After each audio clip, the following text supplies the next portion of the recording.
Ли Паркс – писатель, мотожурналист, байкер. Впервые сел на мотоцикл в 12 лет. Уже в 1984 году принял участие в гонках, а в 1994 году перешел на профессиональный уровень и занял второе место в чемпионате IMA Superbike Championship в классе 125 GP. Именно в это время он начал свое интеллектуальное путешествие в понимании физической, умственной и механической динамики более быстрой и безопасной езды. Проведя ряд научных исследований и протестировав сотни мотоциклов различных классов, Ли Паркс разработал собственную методику езды на мотоцикле, на базе которой родилась школа Total Control Adventures Riding Clinic. Программа Total Control хорошо используется военными США для уменьшения количества несчастных случаев, травм и смертей. В Техасе с 2010 года его программа используется в школах вождения при выдаче водительских прав. Ли Паркс был редактором нескольких крупных изданий про мотоциклы, а также основал фирму, которая занимается продажей защитной экипировки для мотоциклистов, в основном специализируясь на производстве защитных перчаток. Ли Паркс написал такие бестселлеры, как «Полный контроль. Навыки езды на улице», «Библия подвески мотоцикла» и так далее. Его книги считаются Библией для мотоциклистов. Мы можем начинать? Первый вопрос тогда, он достаточно длительный промежуток времени занимается этой проблематикой, и с его точки зрения, почему, то есть какие факторы влияют на то, что человек в городе попадает в мотоаварию?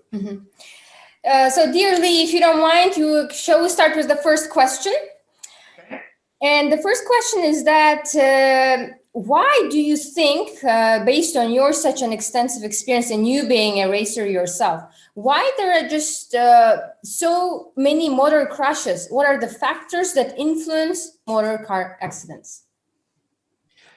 Specifically for motorcycles. Именно для мотоциклов. Да. Yes. Yeah. So, starting at what we'll call the 30,000 foot view, I think it has to do with the fact that motorcycles are much more difficult to operate than, say, a four-wheel vehicle like a car is, right? They're probably closer in terms of operation to learning how to operate an aircraft than a motorcycle or than a car. You can give them that, and then I'll continue on. Сперва, если издалека посмотреть на эту проблематику, то можно, конечно, сразу же сказать, что вождение мотоциклом крайне отличается и крайне намного сложнее, чем водить четырехколесные виды транспорта. Я мог бы отметить, что вождение мотоцикла более ближе к вождению даже самолета по сложности, нежели машины. И дальше хочет продолжить. So, when you consider that, you look at the training that people receive to operate two-wheeled vehicles, or, now we have the three-wheeled vehicles, either, two wheels in the front and one in the back, or one in the front and two in the back. You get much less training to operate a bike that is much harder to control than a car. And it's no surprise that there's so many crashes because there's so little training available. Mm-hmm. Or I should say at least required by law. Mm-hmm. Yeah. И следующий момент, говорит, это связано с методикой преподавания людям, как водить транспорт. Например, существует куча тренировок о том, как водить трехколесные транспорты, где, например, два колеса впереди или два колеса сзади. Но когда речь касается о мотоциклах, то, я думаю, недостаточно правильная подготовка людей, водителей, вот именно они не получают базового, необходимого в той мере, которая нужна для безопасного вождения. Можно я уточню? Can Oleg clarify one thing? То есть, смотрите, существует огромное количество мотошкол, да, в мире, и все равно, вот эта подготовка, недостаточна. Вот из вашего опыта, чего недостаточно? Каких пунктов недостаточно в подготовке? So, Lee, since there are just so many motorcycle riding schools around the world, and particularly in the US recently, what do you think, what is the main missing point in that training? What is missing? That's a bit of a loaded question. There's not one thing missing, but I'll give you a list as we go through here. The first thing is obviously I feel like we don't have these problems with the training that we provide. I'm obviously biased being the creator of it, but I think in terms of other training, the first thing is that they're not honest about the dangers of riding a motorcycle. So for instance, I can only speak for the US because that's who I have data for.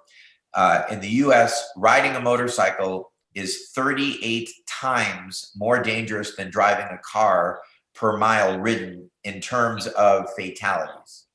Сложный вопрос, потому что несколько факторов есть, и я перечислю все по порядку. Первое, что нужно сказать, конечно, я заангажирован, так как я создатель программы Total Control, и говорю, что у нас нет этих проблем. Но в других школах в США есть проблемы. Я же ваше мнение хочу знать, да? И он говорит, я буду говорить только относительно США, потому что по другим странам не знаю. И первое, это то, что в автошколах или вот в этих школах люди не до конца честны с водителями и не рассказывают им об опасностях вождения мотоцикла. Если мы говорим о стране как Америка, то у нас водить мотоцикл в 33 раза опаснее, как бы умноженное на милю, исходя из фатальностей, из смертей, чем по сравнению с машинами. Okay, so I want to explain where that number comes from. So in the US, motorcycle fatalities account for about 14% of the total traffic fatalities. Mm-hmm. Which includes cars, trucks, buses, etc. But motorcycles account for less than 1% of the total miles traveled. Mm-hmm. So in other words, if you add up all the miles traveled by motorcycles, cars, trucks, buses, etc., motorcycles are less than 1% of the total miles or kilometers, however you want to say it. But we're 14% of the fatalities. Mm-hmm. И я объясню, откуда такие вообще цифры в США происходят. Дело в том, что есть некая статистическая организация, которая связана с исследованиями разных аварий, и нужно сказать, что 14% всех аварий в США любого вида транспорта, именно 14% из 100% это мотоциклы. Но дело в том, что и этот процент относится к очень короткому промежутку 1 мили в час пройденной мотоциклом, а не огромного количества, потому что другие виды транспортов, они могут и, может быть, 100 миль в час проехать, а вот такие цифры, такой процент относится к 1 миле в час. Okay. So another thing is called inattentional blindness. Mm-hmm. Inattentional blindness. And so what happens is car drivers, bus drivers, etc., truck drivers, not on purpose, but they end up not seeing motorcyclists. Mm-hmm. And so a lot of them get hit, not because they weren't right in front of them, but their eyes didn't see them because, number one, that we're so narrow that it's easy to sort of miss. And the other thing is, most of your attention is spent on looking for big threats. Other moving vehicles primarily when you're in traffic. So it's easy to just not see them. And so that's a huge part of it. And then with all the connectivity today, people having GPS, people having cell phones, they're so distracted, radio, all these different things. It's really easy to miss motorcyclists. That's another reason that there's so many traffic fatalities. Следующая, вторая причина, почему так много аварий, это в том, что он называет ненамеренной слепотой. То есть другие водители других транспортов, они вот просто не замечают мотоциклиста. Игнорируют мотоцикл. Либо же, говорит, просто они могли не заметить, потому что, говорит, мы мотоциклисты такие узенькие, что они могут смотреть на другие виды опасности и не заметить мотоциклиста. Также у нас сейчас есть GPS, телефон, радио, очень много вещей, на что отвлекаться. So I told you how dangerous they were, and the problem is most schools are not honest with their students about how dangerous that they are. And even worse, I can't speak for a lot of other countries, but in the US, our main competitor is a company that is sponsored by the motorcycle manufacturers. They get money to do their classes from Honda, Harley, Yamaha, BMW, etc. And so they have what we call a conflict of interest. Do you know what that is? Yes. Okay. So the problem is that the motorcycle manufacturers have a fiduciary responsibility to maximize shareholder value. In other words, the people that own shares of stock in these motorcycle companies, right? That's their legal requirement. And when you put them in charge of licensing, it's like putting the fox in charge of the hen house. Does that make sense? And what they do is they make it so easy to get your license that people get licensed who really have almost no skills and who don't understand the dangers. Mm-hmm. Just one question before I translate. Do I understand that companies like Harley, Honda, Yamaha, and other companies that you have listed, they basically work with a license producing organization? Yes, correct. They not only work with them, they fund them. So they basically pay them money in a sense to manufacture their future customers. Дело в том, что, говорит, я не знаю, как в других странах, но в США есть некая проблема.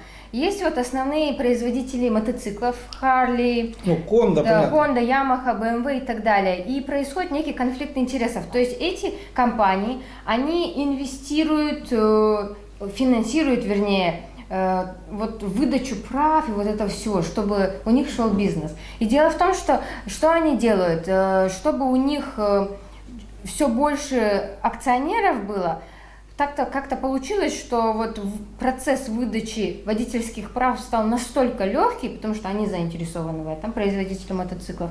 И получается, что ситуация такая, что как будто вы поставили, например, лису охранять курятник.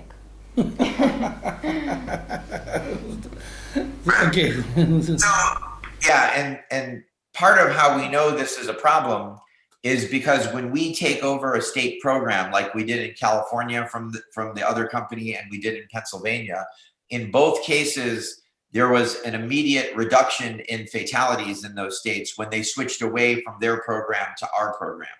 И что мы заметили, и почему я могу утверждать, что это проблема, когда мы приехали в Пенсильванию и в Калифорнию, и они приняли нашу подготовку как необходимая вещь для водителей, в этих штатах сразу же снизились... Продажи? Нет, аварии, количество аварий снизилось, потому что правильная подготовка.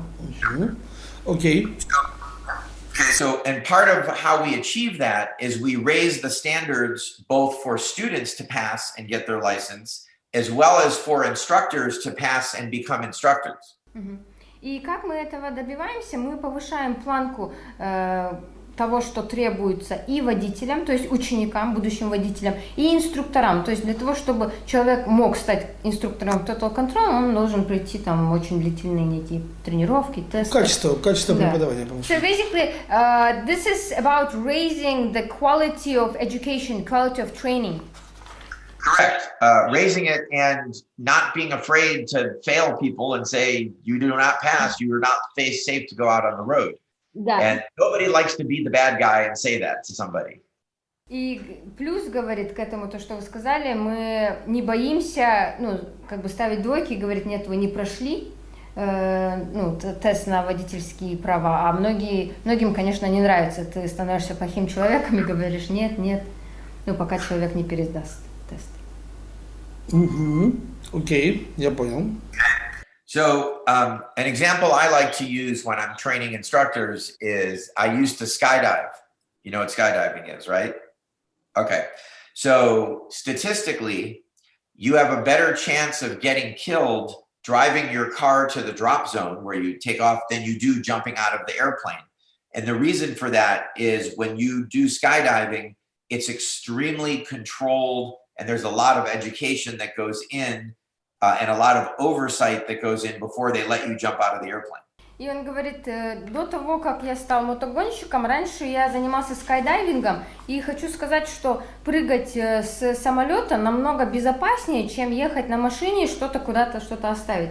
Дело в том, что перед тем, как нам позволят, или человеку вообще позволят спрыгнуть с самолета, куча тренировки, огромная тренировка. Скажи, что у меня там за 800 прыжков, поэтому я знаю, что Alex says, I totally understand your point because he himself, since he has a military background, he had more than 800 jumping from parachutes. Oh, wow. So he understands what you mean, your point. Okay, good. So it's also interesting. I compare riding to aviation a lot. And if you notice, there are people who are afraid to fly in an airplane, even though airplanes are much, much safer than driving a car, let alone a motorcycle. And the reason for that is pilots get a high amount of training and they have to be constantly updated and retrained. The other thing in aviation is that whenever they do an accident investigation, as soon as they learn something, that information gets sent out globally to all the pilots and manufacturers as soon as they learn anything, and that does not happen with motorcycle training. Он говорит, дело в том, что он всегда был заинтересован в сравнении езды с авиацией. И говорит, как много людей боятся летать на самолетах, несмотря на то, что это намного безопаснее, чем ехать на машине. А все потому, что пилоты проходят очень тщательную подготовку перед тем, как летать. И то случаются катастрофы по вине пилотов. And even though they go through such an arduous training, the pilots, even in those cases, sometimes they end up having the catastrophes. Correct. Because you can't. Because of the pilots. По вине пилотов. Yeah. Because humans are not perfect. Да, You can't fix that, you know. И он еще добавил вот до этого то, что он говорил, то, что когда происходят аварии или вот катастрофы, они настолько тщательно начинают расследоваться, и это известно глобально, и это уроки для других людей, когда происходит авиакатастрофа. Another really important aspect for your inquiry here is there is what we'll call selection bias for who decides to ride a motorcycle. And they are typically people who are risk takers. So you have selection bias in who decides they want to ride a motorcycle. Now, in some countries like Vietnam, you have to ride a motorcycle because people can't afford cars. But for places like here in the US, and I think too in the Russian Federation that we did some training and I noticed as well, you really get people who like taking risks who sign up for this. So there's some built-in biases for people who are gonna want to take those risks. Similarly, these are people who generally like to go faster than maybe what is legal, on the roads. I did find it interesting that when I was riding the roads in Moscow and in St. Petersburg, the police really don't care if you're speeding. It was my, we sped and nobody really seemed to care. Также, говорит, следующий момент, нужно сказать, что в целом люди, которые выбирают ездить на мотоциклах, это люди, которые любят риск. Люди, которые любят немножечко превысить скорость больше, чем это по закону положено. И, например, конечно, когда мы говорим о странах, как Вьетнам, они ездят на мотоцикле, потому что нет денег там на какую-то машину. Но в США больше люди ездят на мотоциклах, потому что им нравится это. И, скорее всего, я то же самое могу сказать про Россию, где вот он, BMW спонсировала его тренинг. Он говорит, скорее всего, там тоже люди любят это делать. И что я заметила, говорит, в Москве и в Санкт-Петербурге полиция совсем не реагировала, когда люди превышали скорость на мотоциклах. И такое бывает, да. Yeah, that happens. Related to the Moscow. Yeah, and then I think the extreme example of that is we do a lot of training for the Marine Corps. I'm sure Ukraine has the equivalent of a Marine Corps, right? Yeah. And so the joke I like to tell people is not so much a joke, but it rings true. Is what makes people good Marines makes them dangerous motorcyclists. И он говорит, так как мы преподаем еще морской пехоте США, у меня есть, говорит, такая шутка, но она не совсем шутка, что то, что делает вот этих военных хорошими морскими военными, это равно плохие мотоциклисты. It's particularly interesting with the Marines because These are people who are highly trained in risk management. And so when it comes to things like shooting a gun, like a rifle, they are highly trained, as highly trained as anyone is in anything. And it's very rare for them to have, mistakes or friendly fire when they're firing weapons. But the problem is a motorcycle is a weapon until you've trained someone how to do it safely. Он говорит, что интересно вот с морской пехотой США, потому что это люди крайне хорошо подготовлены в менеджменте риска, и, конечно, они прекрасно стреляют, очень редко, когда они случайно кого-то застрелят. Обычно они очень хорошие стрелки, но вот когда дело доходит до мотоциклов, пока ты их не научишь, как обращаться с мотоциклом, это ужасно опасное оружие в их руках. One of the ways that we have been successful, I'll use the Marines as an example, but you could also use dancers or martial artists or almost any athlete, is the people that we train are expert shooters, right? And so they've achieved a level of excellence in their marksmanship. And to get good at any physical activity, there are going to be certain similarities. So what I do is I explain motorcycle operations in the same way. I use shooting examples to explain motorcycle operations. And then all of a sudden, they get much better because they get to take advantage of the existing knowledge that they have and muscle memory, etc. Он говорит, я просто взял пример вот этих вот морской пехоты. Это может относиться и к танцорам, и к людям, которые занимаются воинскими искусствами. То есть, к примеру, вот мы обучаем вот крайне хорошо подготовленных стрелков, люди, которые стреляют, и у них просто высочайший уровень, скажем, подготовки.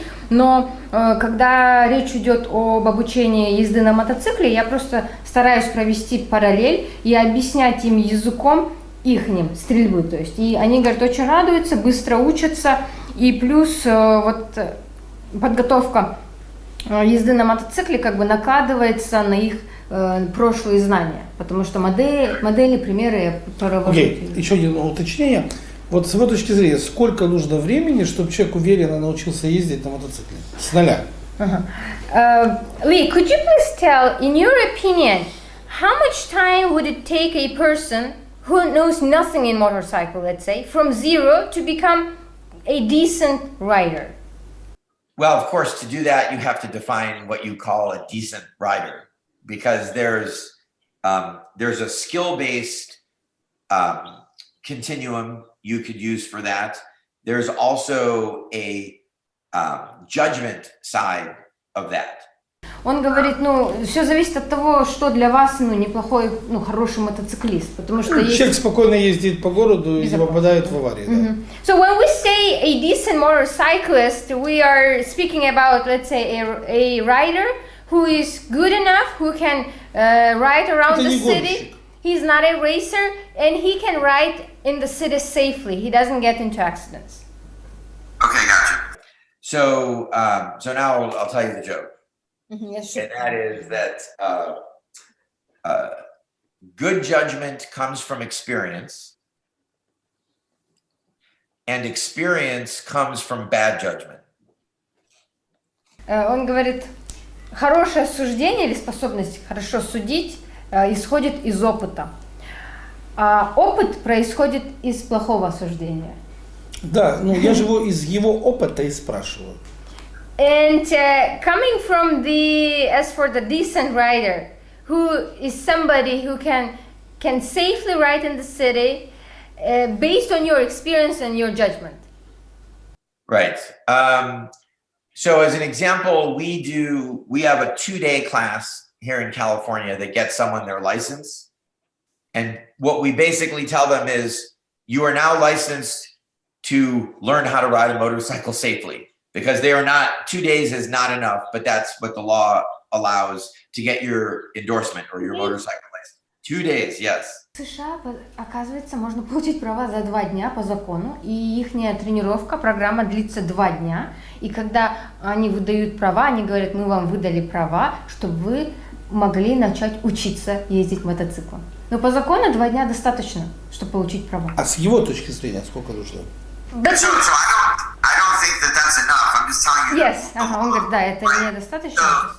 The best example would be to use what the motor officers, these are the police who ride motorcycles. They'll take someone who knows virtually nothing to them feeling like they're safe, you know, if they pass the class, is a 2-week class. So it's about 14 days of intensive training, which is not practical for most people to take 2 weeks off of work and do that. But if you're trying to be a police officer as a motorcycle rider, that's what they put you through. So I think that number is about right. But if you were a civilian, you would take those 14 days of training over, you know, with little breaks in between, so you could practice what you learn. Он говорит, 14 дней интенсивной тренировки достаточно, чтобы, стать хорошим, нормальным водителем. Опять же, например, в США требуется 14 дней интенсивной тренировки для полицейских, которые работают на мотоцикле. Для обычных граждан, конечно, я бы рекомендовала эту цифру, но, наверное, не за 14 дней, а немножечко... А интенсивно это сколько часов в день? And when you say an intensive training, how many hours per day would that be? That would be 8 to 10 hours a day. 8-10 часов в день. То есть это целый день нужно заниматься? So basically it's a whole day, 8 to 10 hours. Рабочий день целый. It's basically your work day. Yeah, a work day. A full Да, work day, right? So полный this would be рабочий 2 weeks То of work есть, day. соответственно, если я занимаюсь 2 часа в день, все это увеличивается значительно. And correspondingly, if one trains, let's say, 2 hours a day, then this 14 days would just extend to 11 hours. Right, much longer. Да, намного. Right. So the path that I took, which I feel is really something that it's not necessarily practical, but it's one of the best ways to do it, is start by learning in the dirt, off-road. Because when you learn off-road, there's very little traction. So you learn very quickly how to deal with limited traction. Tell them that. Говорит, я вот из своей практики поделюсь, как я начинала учиться. Думаю, не самый практичный способ, но, думаю, самый лучший. Начинать именно на грязи, то есть на бездорожье. Потому что, когда вы пытаетесь ехать на бездорожье, там практически нет сцепления, тяги с дорогой, и это позволяет вам искать ходы и научиться на вот такое с плохим покрытием, на дороге с плохим покрытием. Okay, and also when you're riding off-road, there are no drunk drivers, there is no traffic, there's no police. You can just focus on the skills and not about all the dangers that are on the normal streets. И еще один плюс, когда вы тренируетесь на бездорожье, потому что нет отвлекающих факторов, каких-то грузовиков, полицейских и так далее, и так далее. То есть никого нет, никто вам не мешает. То есть на асфальте учиться не очень хорошо. So basically starting if somebody wants to learn how to bike on the asphalt, like concrete, not the best choice, it should be off the road. Well, I'm not saying it's not the best choice, but I'm saying if you really want to be safe on the road, on the asphalt, having some degree of off-road experience will make you much safer, because should something happen, for instance, you hit a white or a wet patch of leaves, and then the tire wants to slide. If you're used to riding off-road, you'll know how to handle that. If you've only learned on the street, you will have no way to know how to handle that. Он говорит, что я говорю, не то, что на асфальте не лучший способ, а дело в том, что если вы, у вас есть практика на бездорожье, дело в том, что вы будете просто более безопасным водителем, потому что в случае, когда что-то произойдет, скажем, вы наехали на мокрые листья и у вас начинает сносить байк, вы в такой ситуации очень легко справитесь, потому что вы уже на бездорожье были. То есть нужно все-таки комбинировать, но я бы начала с бездорожья. Тогда, получается, нужно 2 мотоцикла. Oleg says then it turns out you have to have 2 motorbikes. One is for... Yes, I think you do if you want to be really safe. And so I look at it. You're familiar with MMA fighting? Yes. Mixed martial arts fighting? Well, Dr. Mantsev is a professor of destreza, and since he's a founder of Criminalistics Research Institute, he knows all about all martial arts. Okay, good. So if you look at the history of mixed martial arts, the fighting in the ring championships, when it started, the people that won were the people who were the best at their discipline, whether it was wrestling or kickboxing or Muay Thai or whatever. But now, if you want to win a mixed martial arts championship, you have to be an expert in all those disciplines. You have to be a good grappler, a good puncher, a good kicker, a good wrestler. You can't just be what in English we call a one-trick pony.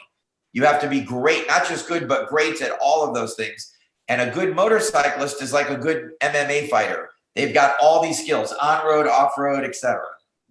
Говорит, было бы хорошо, если у вас есть два мотоцикла, если вы, конечно, хотите вот очень-очень безопасным водителем быть, ну, чтобы вы всегда...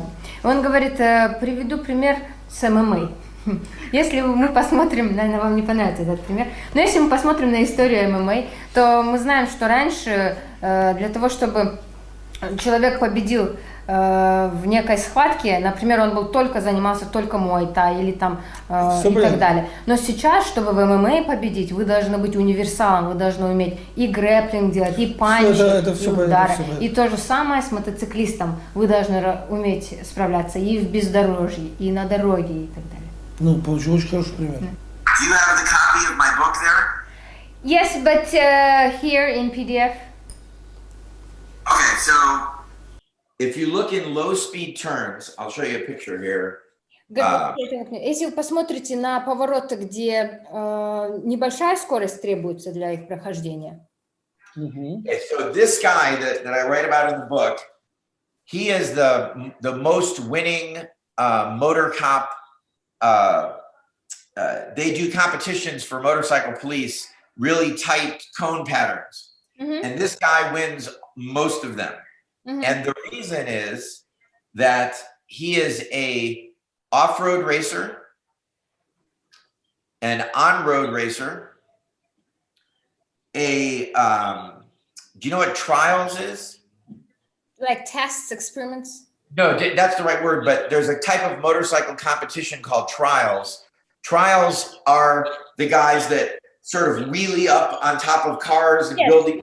Yes. Right. So he does that both on motorcycles and on bicycles. So he's a motorcycle trials competitor and a bicycle trials competitor. And then he also practices on a unicycle, you know, the little single wheel unicycle. Yes. And he practices on slackline. Slackline is like a tightrope that's loose.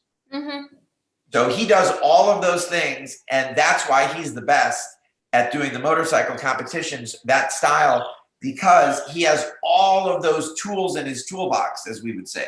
И в продолжение данного примера он говорит, что вот в книге мы, видимо, еще не дошли до туда, где он описывает некого человека, который постоянно выигрывает их соревнования, они устраиваются только для полицейских, где нужно пройти разные препятствия, где вот эти конусы стоят, да.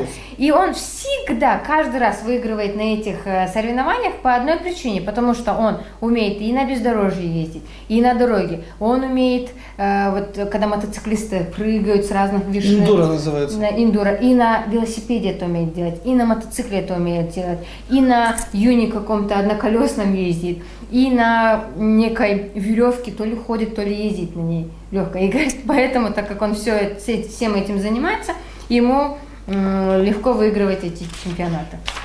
Окей, я понял, как бы. То есть, в принципе, если мы возьмем 14 дней, умножим на 10 часов, это сколько часов будет? 140. 140 часов. 140 часов нужно для того, чтобы человек уверенно научился ездить и безопасно.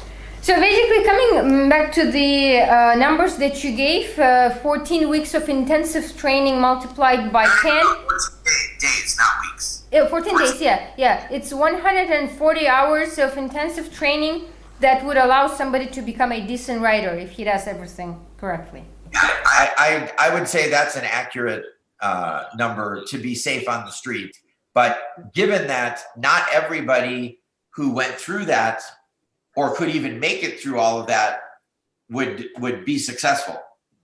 So someone could go through that much training and not be successful. You know, so it's, as an example, you know what rock climbing is? Mm-hmm. Right. So rock climbing scares the hell out of me. So even though I might spend a bunch of time learning how to do it, I would never be very good and safe at doing it. So I just stay away from rock climbing. Mm-hmm. Someone else might be a really great rock climber, but would be afraid to race motorcycles like I do. They could get the training and then just say, I just don't feel safe. But really what it comes down to is operating a motorcycle is, I see there's all these weapons on your back wall there. You got axes and swords and whatever staffs. So operating a motorcycle is in a lot of ways like operating a weapon. So it's all about balance and leverage. And if someone has really good balance and leverage, then they should have the coordination to safely operate a motorcycle. If they're missing balance, or they're missing what we would call fine motor skills, like hand-eye coordination, things like that, no amount of training is going to make them safe on a motorcycle. Говорит, да, 140 часов это то, что я рекомендую, я считаю, что это то, что нужно, но опять же не все будут успешны после того, как пройдут такую подготовку. Кто-то вообще не выдерживает и не проходит. И он приводит пример, например, есть, вот мне, говорит, очень нравится вот скалолазание, но я так сильно боюсь, что я в жизни не буду скалолазанием заниматься, но, наверное... То есть по треку носиться 300 км в час ему нормально, да. а скалолазание страшно, спасибо. So, like he's asking, so for you to race a motorcycle on 300 kilometers per hour is fine, and rock climbing scares you. Да, а лазить страшно. Yes. Isn't that just interesting? Yes, right. So as an example, my father loves to boat. He loves to be the captain of his little boat. So he has a 27-foot boat. I don't know what that is in meters, but we will convert that. Yeah, 27-foot boat. And he lives in Chicago, my parents. So he likes to cross Lake Michigan on his 27-foot boat. And that means for about 3 hours, you cannot see any land. Mm-hmm. It's just you and the water, and you're using LORAN and GPS and ship-to-shore radios or whatever technology you have to help you. But you're literally hours where you can't see anything, and you're having to go by instruments.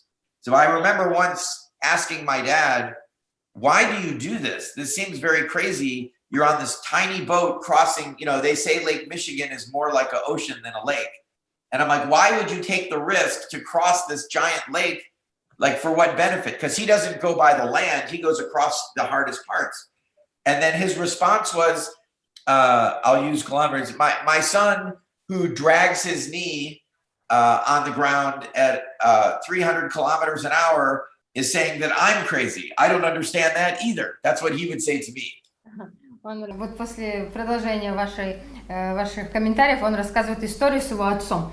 Его отец либо любил, либо очень любит на корабле ездить. У него свой кораблик, как отца, есть, в длину 27 футов.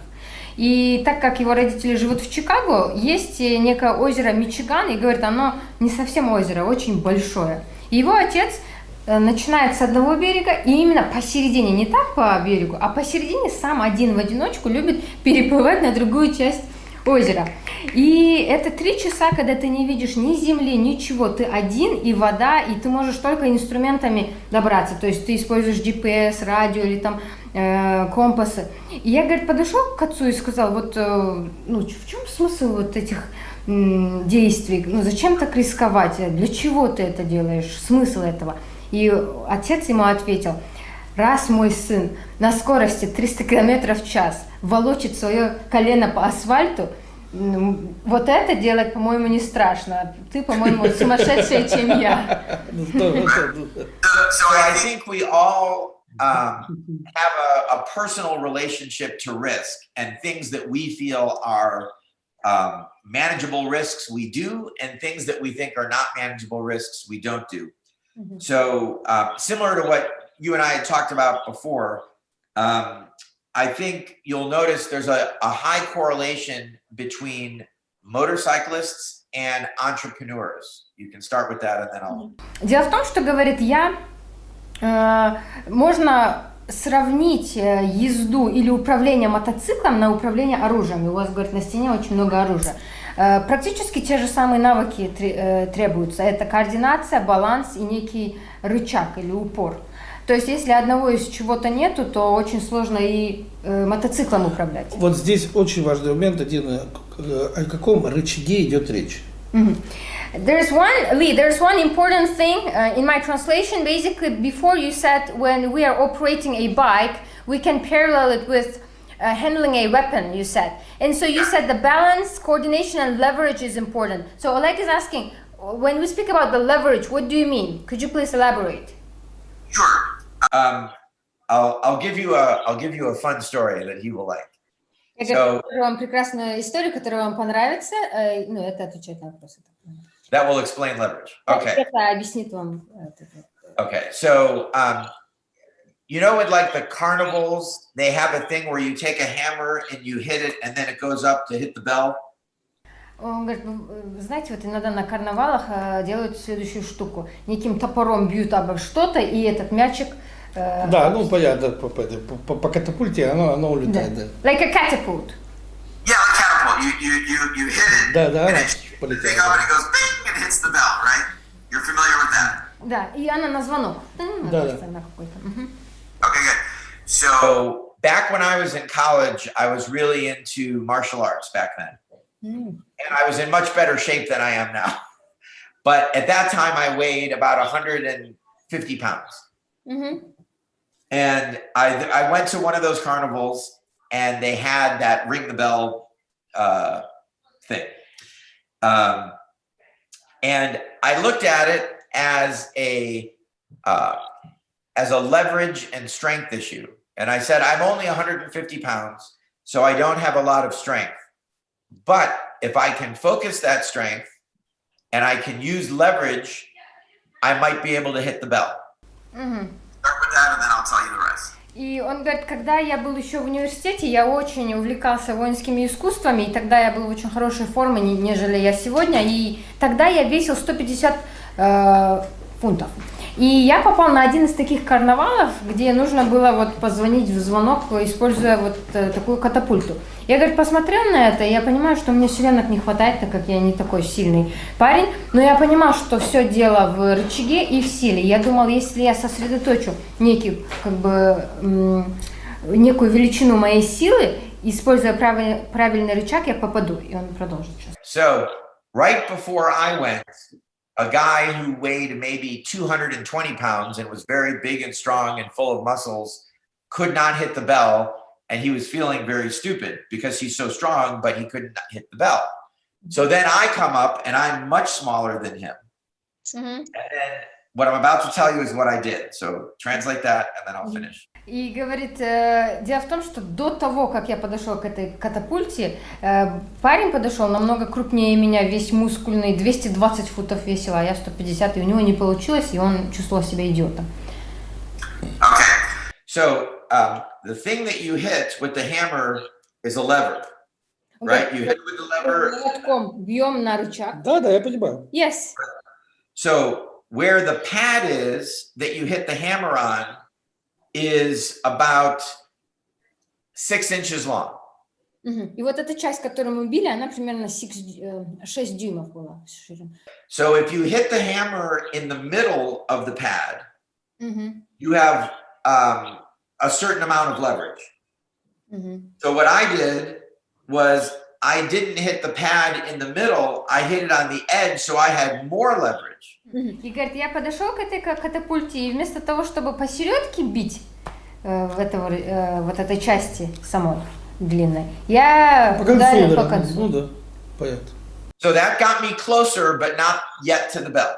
Да, и я, говорит, достаточно приблизился близко, но все равно не смог позвонить в этот звоночек. Okay, so then the next step was the hammer was very heavy. And so when you go to accelerate it, you start by going against gravity up in the air. И так как молоток был очень тяжелый, приходится вот так размахиваться, и в этот момент ты против гравитации действуешь. Okay, then as it keeps going, it goes with gravity until you hit А the pad. потом он ускоряется и, понятно, по силе гравитации вниз идет. So what I noticed was I wasted too much energy accelerating the hammer up, and by the time I got down, I had very little strength left. И я понял, что я пока вот ускорялся, поднимал, я очень много энергии тратил, и когда уже удар молотком происходил, там практически не было силы. Okay, so that got me. So what I did to fix that was I very slowly got the hammer moving up. And then as it came down, I tried to put all my strength at the instant that it hit it. И я следующим образом починил, как бы откорректировал свой подход. Я очень медленно его поднял, а когда нужно было ударить сверху вниз, я ускорился.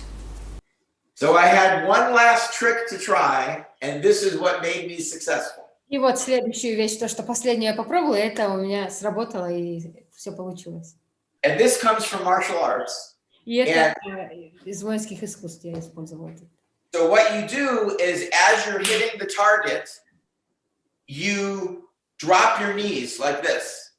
То есть, когда when you hit the target, at the moment that you're hitting the pad, в тот момент, когда топор касается вот самого конца, то ты приседаешь на коленках.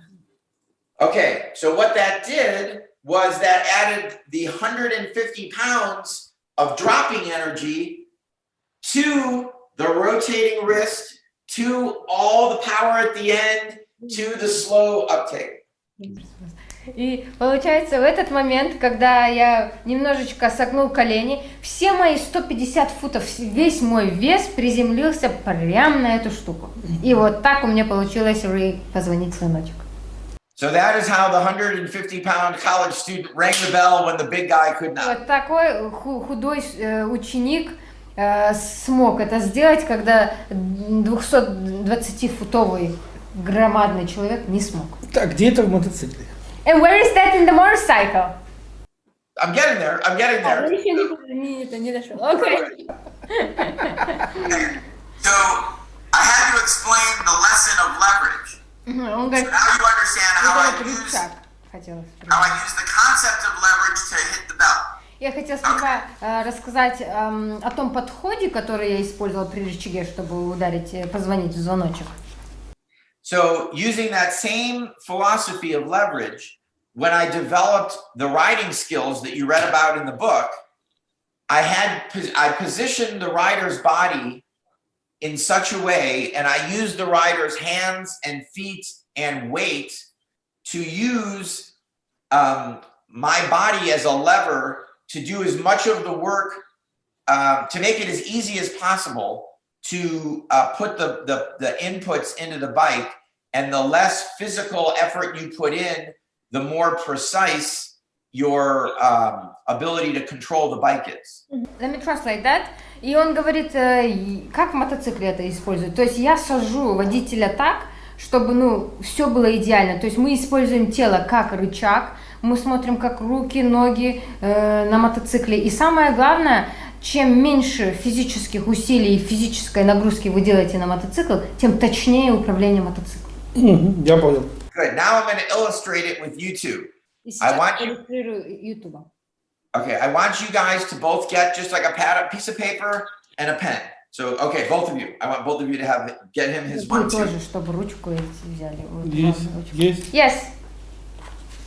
Okay. So the first thing I want you to do is I want you to, in the normal way you would do it, I want you to sign your name just like you were signing a check. Сперва вам задача, чтобы вы подписали имя, фамилия, как будто вы просто чек подписываете, очень спокойно, в обычном стиле. The signature or name? Signature. Signature. Подпись поставьте. Okay. Now I'm going to ask both of you, how much physical effort did you put into that? Теперь у меня вопрос. Насколько сильно вы напряглись? Не напрягался. Not at all. Right. Now, looking at your signature, how similar was it to what you expected? Теперь посмотрите на свою подпись и скажите, насколько она была близка к тому, чего вы ожидали. Как обычно. It's just as usual, just a common signature. Right. So So with very little effort, you got exactly the results you were looking for. То есть практически не прикладывая каких-либо усилий, вы получили результат, который ожидался. Okay, good. Now we're going to do it again. But this time, before you sign your name underneath the first, you're going to concentrate very carefully. You're going to make sure that your shoulder is as tense as possible, your bicep is as tense as possible, your tricep is as tense as possible, and I want you to squeeze the pen as hard as you possibly can and sign your name underneath the first, just like that. Yeah. Теперь, говорит, вы будете подписываться, только сделайте все как... вот он говорит, вы будете очень сильно сконцентрированы на подписи. Убедитесь, что ваше плечо напряжено, что ваш бицепс напряженный, трицепс тоже напряженный, и сильно-сильно сжимайте ручку. Ничего себе сломаю какие-то. Тогда вот это. Oleg says, what if I break your fountain pen? So I'll give the plastic one. Okay, good. So now sign your name just like that underneath the first. Вы сломали. Oleg is broke. He's already broken it. Это почти... Я тебе новую подарю. Это вообще, она такая не... It's okay. It's a new Сразу pen. сломал. It's a brand new pen. I bought it yesterday. У меня такие руки, что если я чуть нажму, то поломаю карман. Oleg's hands are really very powerful, so he should be very careful. Сломал ручку. Я же сказал, что сломал нет. And he just started trying. То результат не получился. So if he was able to finish, he would have noticed that his signature got very short and very dark. Если, говорит, у Олега получилось бы закончить, вы бы увидели, что подпись короткая и не то, что нужно. Ну да, это понятно. Yeah, that's clear, yeah, because tense. So controlling your motorcycle is just like controlling your pen. И то же самое, управлять мотоциклом, это то же самое вот с рукой, то, что мы делаем. The more effort you put into it, the worse your line is and the worse your ability to control it is going to be. Чем больше вы пытаетесь управлять мотоциклом, чем больше вы напрягаетесь, чем хуже траектория, тем хуже вообще управляемость самого мотоцикла и все хуже. То есть чем больше человек расслабленный и в правильном положении сидит за рулем мотоцикла, тем точнее и правильное его движение, верно? So basically, does he understand correct that the more you are relaxed, the more better your position is? I mean, your position is correct. The better is the line and etc. Correct. And so, if you think about it, when you read the chapter on fear. Помните главу про страх читали в книге? Да. Yes. When you get afraid, your body tenses up. And then you are no longer able to control the motorcycle effectively. Exactly. And Oleg knows the neurophysiology very well. So he gets your point. Он говорит, когда вы очень боитесь, то тело же очень напрягается, и вы вот такой напряженный. Я сказала, что вы не нейрофизиологи. Ну, как бы, когда человек боится, у него две реакции бывает. So basically, when one fears, he ends up having two reactions. Либо это сжатие, ну как бы напряжение. So one is being tense when you're like this. Либо полная потеря контроля, ну, разжатие. Or absolutely no control, complete loose. Да, что и то ведет к катастрофе. And both of them lead to catastrophe. Обе ведут к катастрофе. Exactly. Yes. So that's why we teach people in the classes, in the book. Если мужчины сжимаются, то женщины просто руки с руля убирают и разбиваются. Говорят, я не хочу больше. If men, they got tense on the bike, then probably women would just go loose and say, no, I'm not going to ride this. Женщины убирают руки с руля.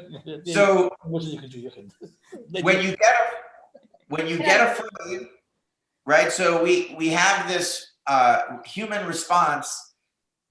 You either fight, flight, or freeze. Like stupor.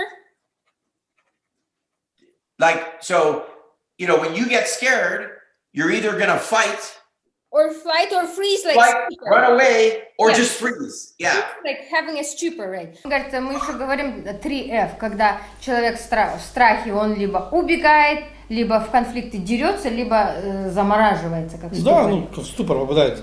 And all three lead to catastrophe. Это, опять же, Все три катастрофы, да. катастрофа, да. Right.